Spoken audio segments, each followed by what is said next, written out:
Welcome to the Purpose and Profit Club podcast for nonprofit leaders, mission-driven creatives, and social entrepreneurs. Get ready to stop dreaming and start doing. Here, ideas become action. We prioritize purpose and profit. You ready? Let's go.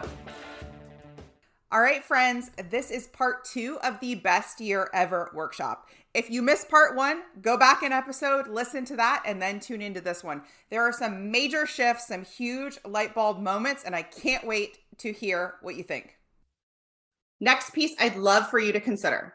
As you're doing this, and Tim, this may help answer your question too, this is something that we're working on in a couple of my programs, is really stepping into your thought leadership.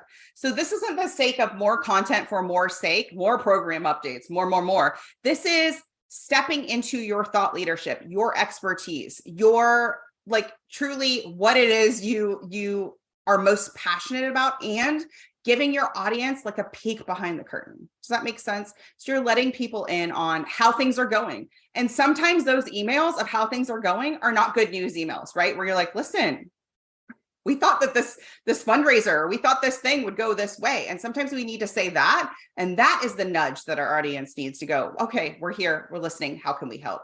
Sometimes it's that piece. We talk about this in Amplify Social Impact, where we talk about creating a compelling brand voice so that you have some of those stories. So you have some of those buzzwords to draw from. So you're thinking about who that target audience is. Yesterday, I recorded a podcast, which I'll probably send out, I don't know, in the next couple of weeks. And I was talking about this idea of creating content. So it could be an email, it could be a social post, it could be an entire social campaign. And before you do anything, before you write the copy, before you design the creative, pick out the image, any of that, you think about your best client or donor and how badly they want an update from you, how excited they are to receive those emails, to receive, the people that always comment on your social posts or the people that reply to your emails. I have them in my world. I know you have them in your world too, the people you can count on. If you think about them, when you were writing, when you were going to create the content, the not only are the words you choose different, it lands differently. Because what so many people do, and this is really common for a lot of entrepreneurs as well, is we think about our grumpiest client. We think about our grumpiest subscriber. We think about our grumpiest donor. We think about our grumpiest person who's going to have something to say. Okay. We think about that. And we are writing in a way that's almost apologetic. Hey, I'm sorry for reaching out again. You may have already seen my email. You may have already seen we have a fundraiser. No.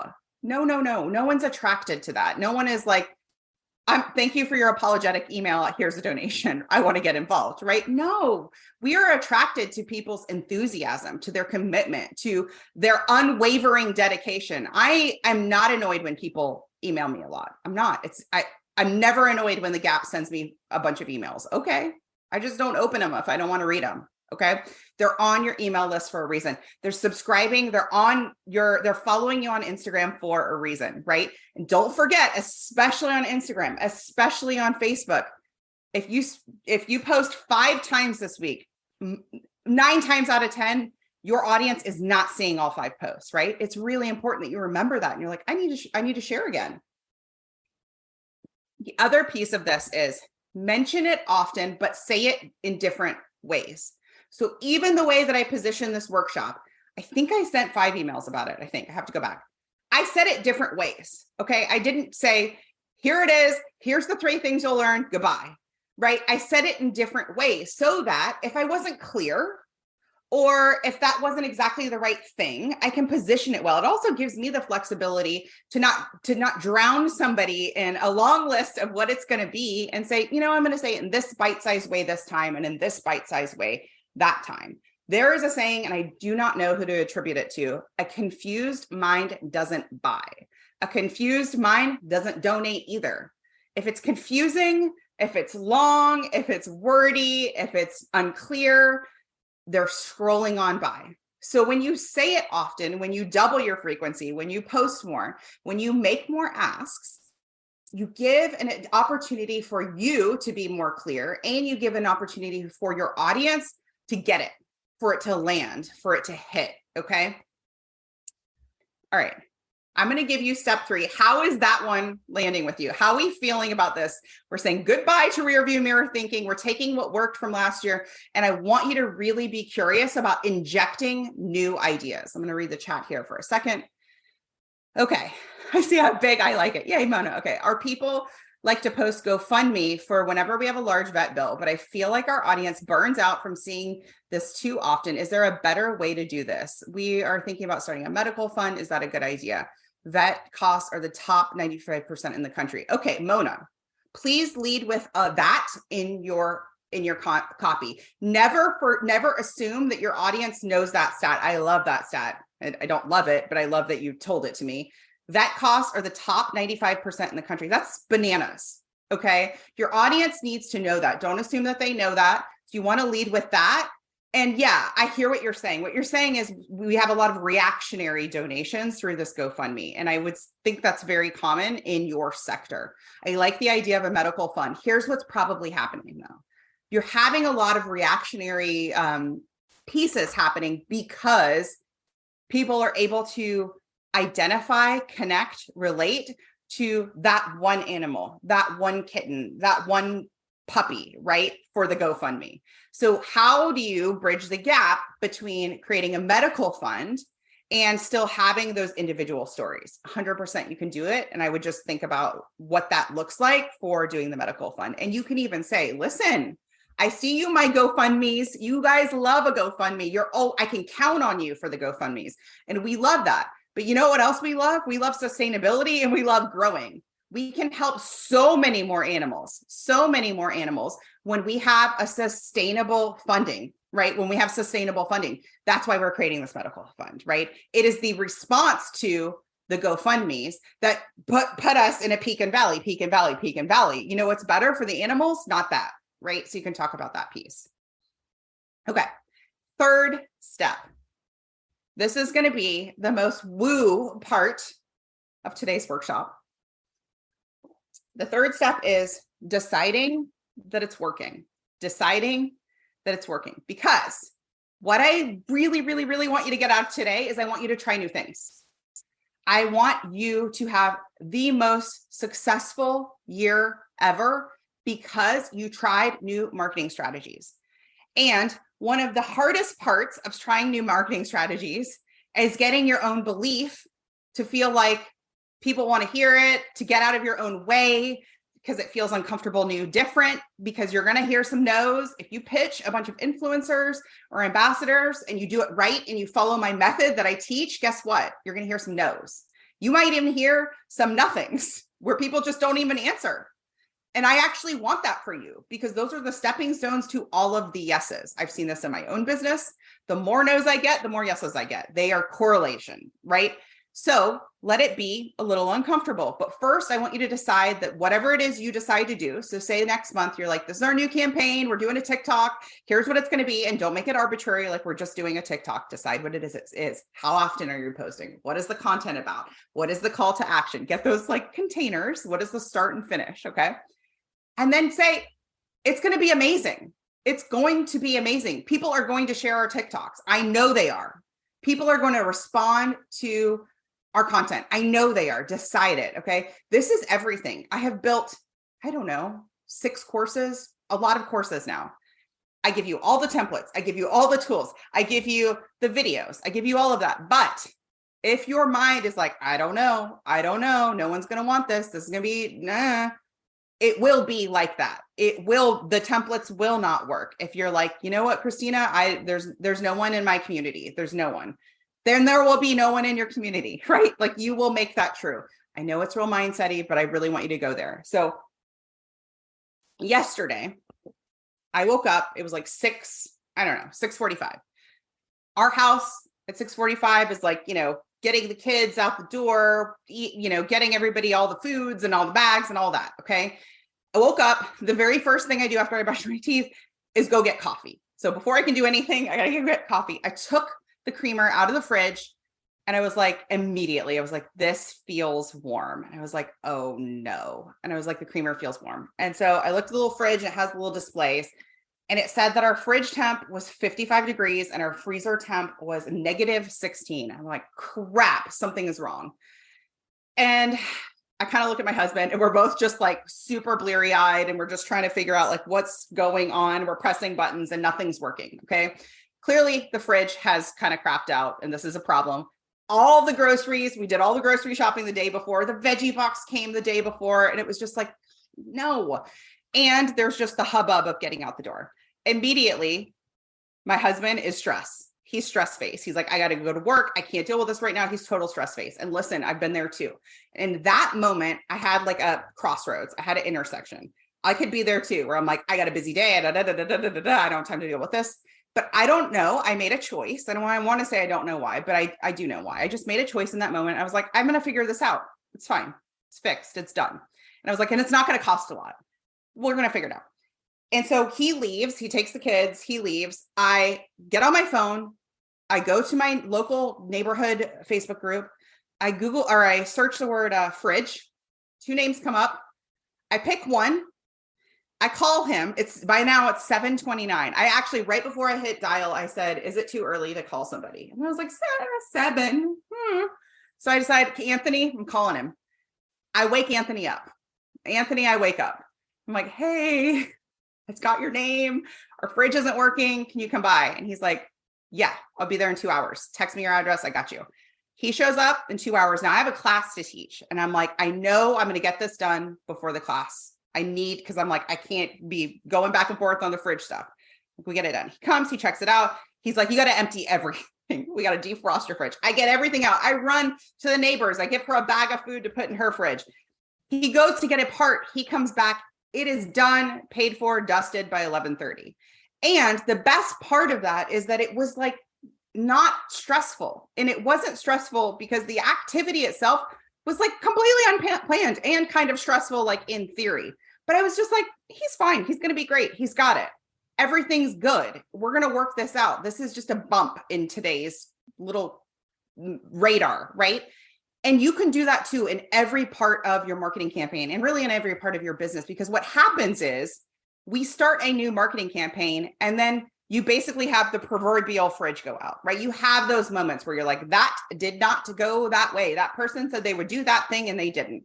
And you can choose in that moment to flip out over it or to stress out, or what I see most commonly happen, bail, right? You just bail. You're like, I knew it wasn't going to work anyway, right? Just bail, get smaller,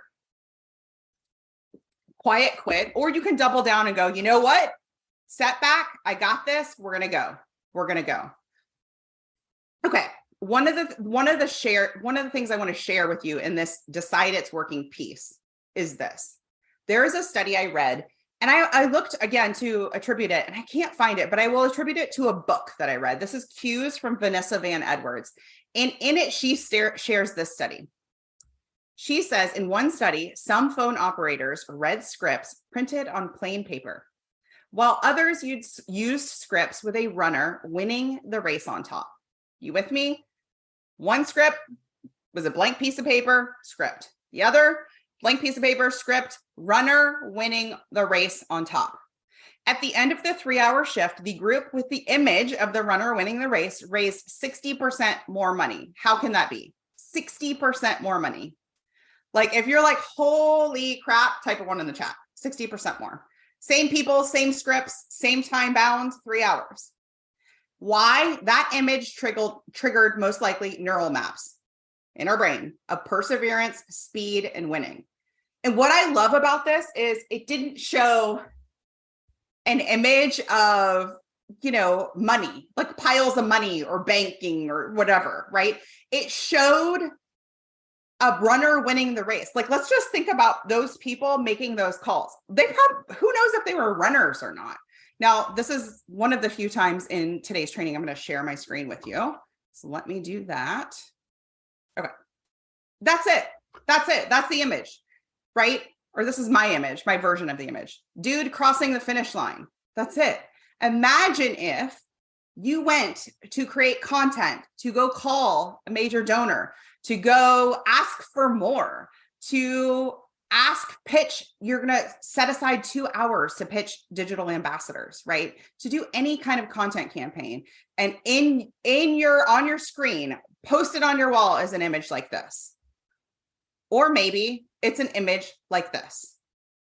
Oh, you're welcome, Tim. I'm glad you came, and there will be a replay. I'll send it to you. Or maybe an image like this. And I love all these because for me, they're outdoors, and I think there's something there too in our neural maps. It just immediately makes me happy to see outdoors. But it's just the fact that little thing, I mean, really, if you get nothing from today, do that. The next time you have to do any kind of fundraising, any kind of marketing, any kind of pitching or hard thing, stop what you're doing and go look at a picture first. Go look at a picture that is inspiring, that is winning. Okay. If you're with me, give me a yes in the chat. If you're like, yes, okay, I see, I love this. Yes. Okay. The last couple of pieces I want to give you is committing to imperfect action. So all of this, any marketing strategy you plan, any new idea, let it be imperfect. Let it be imperfect. Like, let that sink in. Go load Grammarly on your Chrome as an extension. Like, imperfect doesn't mean typos. Imperfect doesn't mean that it's misspelled. But imperfect means I'm going to get it to great, and I'm going to move on. And that is how you can do step 2, which is create double the amount of, emails, to create double the amount of outreach, because you're not stewing and spinning out in trying to make it perfect and editing and rereading it a 10th time. You with me? Like, you want to make sure that you're just like getting it to good and going, because the money happens in the action. The money doesn't happen in the prep phase. The money doesn't happen in the like planning phase. The money happens when you are taking action, when you are going, right? So commit to imperfect action. Let it be uncomfortable. Decide ahead of time that maybe it will be productive, possible, successful, easy. Like, decide what you want your marketing campaign to feel like, and know that there will be aspects of it that will feel uncomfortable. Like, every single person on here, like, that makes sense. It's going to feel a little bit uncomfortable. Anytime remember step 1, you have to go outside. You're literally going outside your comfort zone. It's supposed to feel uncomfortable when you go outside your comfort zone, right? So that's normal.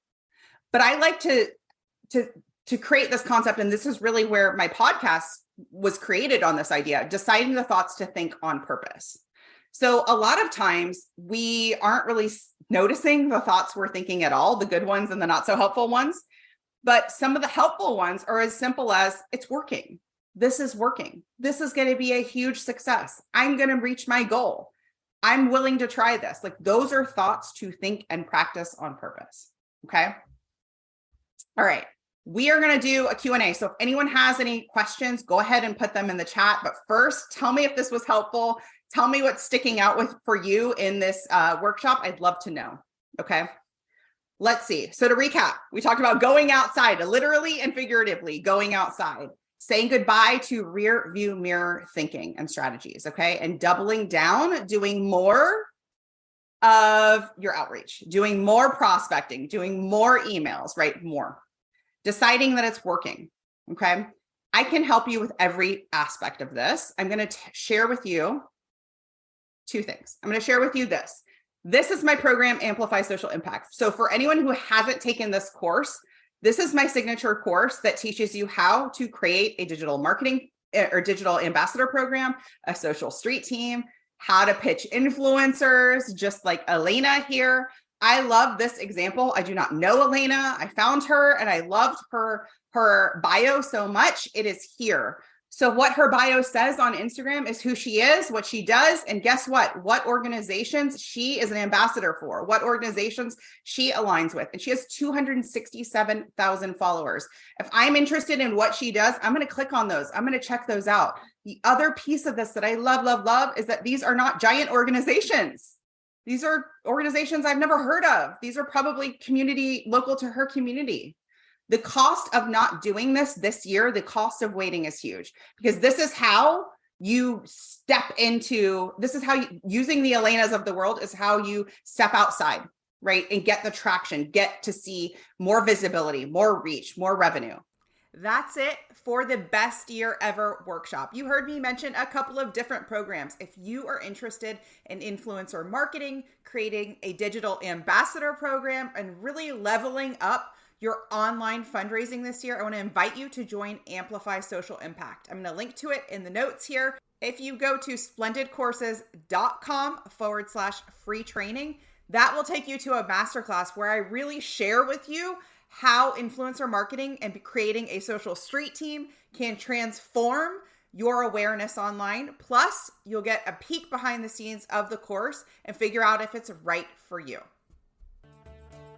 If you believe in the rule of reciprocity, just like I do, take a quick moment to rate and review this podcast. I would be so grateful. Tag me in a post on social media and let me know what you think over at Splendid Consulting. It helps this podcast show up in the feed of other change makers and social entrepreneurs just like you.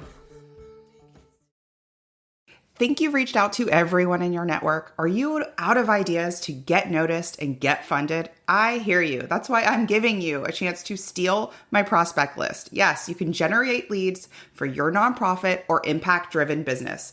Grab my mini training and list delivered to your inbox instantly. Go to splendidcourses.com/prospect.